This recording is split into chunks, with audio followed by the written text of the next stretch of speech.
Salut, je suis Herman Kakpo. Et c'est un plaisir pour moi de vous retrouver pour ce nouveau numéro de votre podcast de CEO Challenge podcast. Et dans ce nouveau numéro du CEO Challenge podcast, nous allons parler d'un élément, d'une chose importante que la plupart des dirigeants négligent et qui fait que peut-être ils n'arrivent pas à créer la dynamique et l'alchimie nécessaire pour pouvoir produire du résultat avec leurs collègues. L'une des choses les plus manquantes de l'histoire de l'humanité, c'est que au début de leur processus de conquête du pouvoir, donc par exemple lorsque ils sont en train de se défendre des droits, la plupart des chefs sont au milieu de leurs hommes. Quand par exemple, ils conduisent une rébellion, ils se battent pour pas créer un parti politique. Lorsqu'on débute une entreprise, au début de la création de l'entreprise, eh bien, les dirigeants sont super présents. Et cela donne la force aux gens que ça vaut la peine de se battre. Pendant ces moments-là où le chef est présent, pendant ces moments-là où on débute, que ce soit une rébellion, que ce soit un parti politique, que ce soit on lance une entreprise, que ce soit le début pendant une campagne, etc. Quand le chef est présent, eh bien, ça montre aux gens que ça vaut la peine de se battre, ça crée une alchimie, ça crée une fusion qui fait que parfois, les gens sont prêts à faire des sacrifices pour réussir avec le dirigeant, pour réussir avec le leader visionnaire. J'ai appris du pasteur Rick Warren que vous pouvez impressionner les gens en étant loin d'eux, mais pour pouvoir les influencer, il faut être près des gens. La proximité, c'est quelque chose d'extraordinaire pour réussir à driver son équipe, à créer cette dynamique, à créer cette alchimie qui connaît les gens avec vous, qui connaît les gens avec la vision et qui fait qu'ils sont prêts à se battre au quotidien pour pouvoir relever les défis avec vous. Mais je ne sais pas pourquoi est-ce que nous, les dirigeants, au fur et à mesure que les choses commencent à marcher, au fur et à mesure que nous gagnons en pouvoir, nous avons cette tendance à nous éloigner des gens, à ne plus être présents, à ne plus aller sur le terrain pour voir vraiment comment cela se passe. En tant que chrétien, il y a un passage de la Bible où on a la possibilité de lire. Nous voulons voir le Seigneur. Les gens veulent voir leur leader. Les gens aiment que le leader soit là.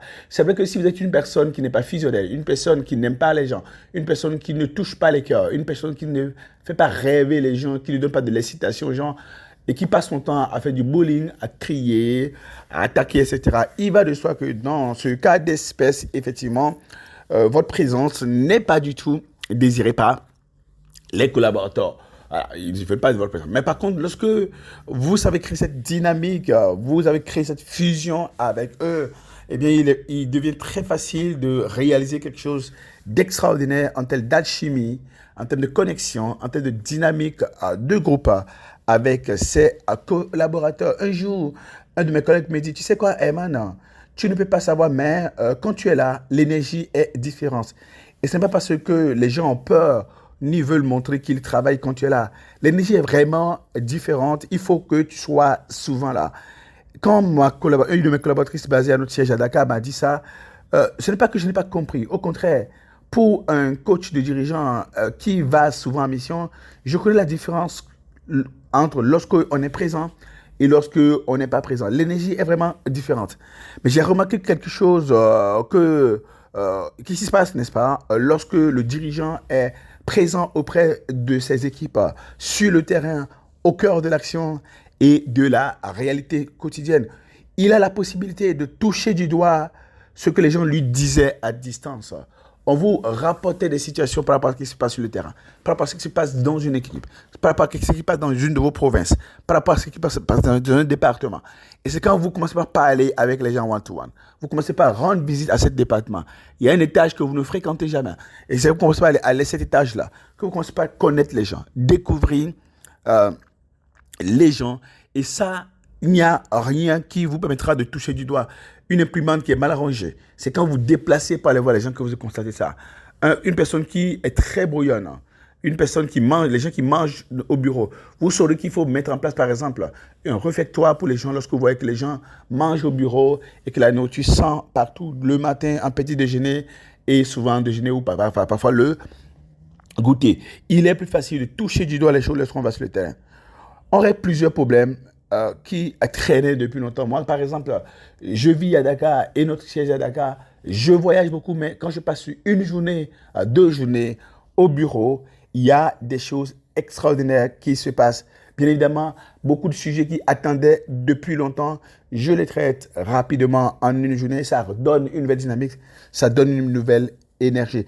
Les gens s'ouvrent à nous, du moins, ça, et nous comprenons mieux en tête à tête, nous comprenons bien mieux les gens en tête à tête.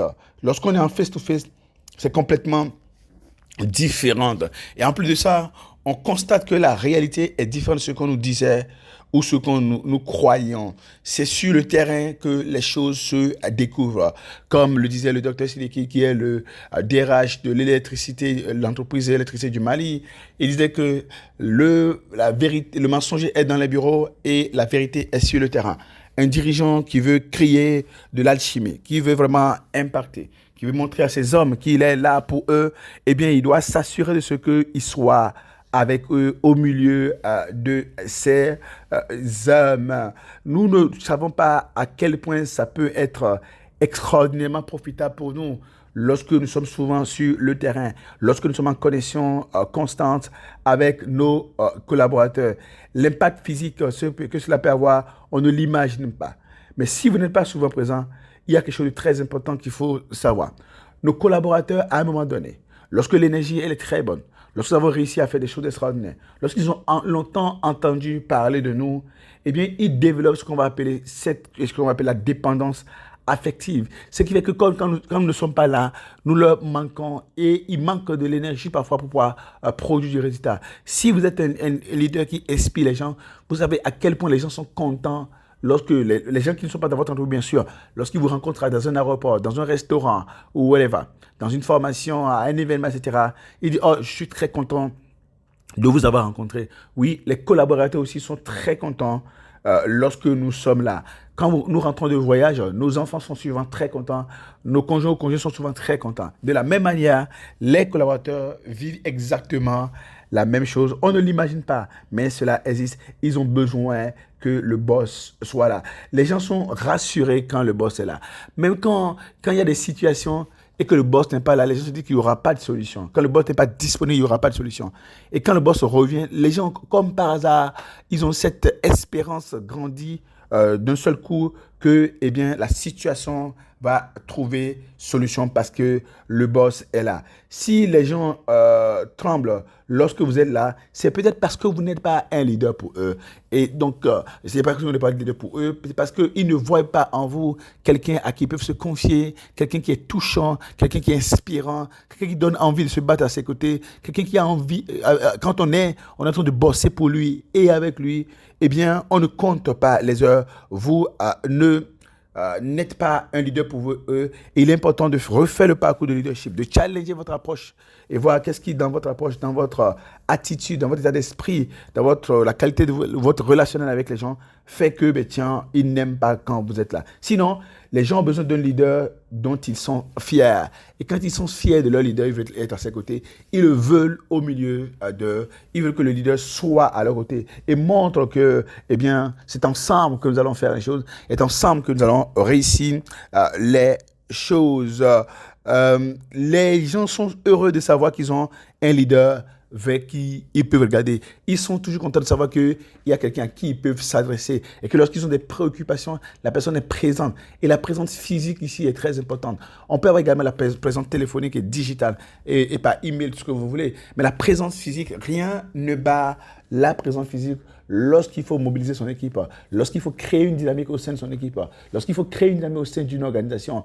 Le dirigeant doit voyager et aller rencontrer les derniers même, les oubliés de son organisation, géographiquement parlant, pour leur montrer qu'il est là. Un petit peu que maintenant le pape, ou les papes savent le faire, depuis Jean-Paul II, eh bien, ils vont en visite, eh bien, papal, on va dire comme ça, c'est pas pontifical, ils vont voir les leurs. et les gens aiment quand le leader est là. Et c'est quelque chose peut-être que nous oublions souvent de faire. Et nous pensons que c'est banal, mais nous avons intérêt à revenir donc du coup à ce besoin de connexion permanente, de création de dynamique avec les gens, parce que ça fait toute la différence. Si vous êtes à Kinshasa, si vous êtes à Brazzaville, si vous êtes à Douala, si vous êtes à Niamey, n'oubliez pas que nous avons le NESCOD qui continue.